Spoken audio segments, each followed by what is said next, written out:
મદદનું નામ ઠગાઈનું કામ।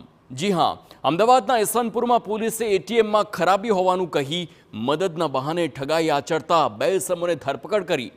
પોલીસની તપાસમાં ખુલાસો થયો છે કે બંને આરોપીઓ રીઢા ગુનેગાર છે અને અગાઉ આ જ મોડસ ઓપરેન્ડીથી છેતરપિંડીને અંજામ આપી ચૂક્યા છે। ઘટનાની વાત કરીએ તો યશવંતપુર પોલીસ મથક વિસ્તારમાં ઠગાઈની ફરિયાદ નોંધાઈ હતી, જે અંગે તપાસ કરી રહેલી પોલીસે સીસીટીવી દ્વારા વધુ તપાસ હાથ ધરી। પોલીસે આરોપીઓનું પગેરું મેળવવા 150થી વધુ સીસીટીવી તપાસ્યા, જેમાં બે આરોપીઓ પર શંકા જતા પોલીસે વધુ તપાસ હાથ ધરી। આખરે હ્યુમન ઇન્ટેલિજન્સ અને સર્વેલન્સની મદદથી પોલીસે આરોપીઓને ઝડપી પાડ્યા। બંને આરોપીઓમાં નાગજી રબારી અને શૈલેષ સલાટનો સમાવેશ થાય છે। પોલીસ તપાસમાં ખુલાસો થયો કે દીકરાના લગ્ન માટે રૂપિયાની જરૂર હોવાથી તેઓએ આ ધંધો કર્યો।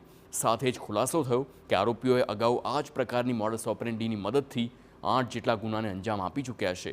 હાલ પોલીસે બંને આરોપીઓની ધરપકડ કરી વધુ તપાસ હાથ ધરી છે।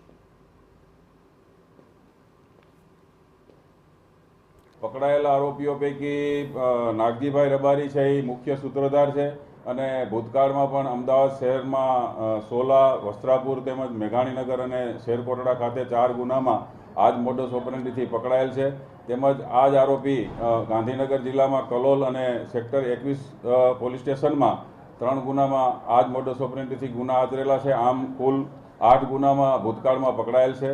પકડાયેલ આરોપી પાસેથી રોકડ રૂપિયા 80,000 તેમજ જુદી જુદી બેંકોના જુદા જુદા એટીએમ કાર્ડ 23 નંગ કબજે કરવામાં આવેલ છે।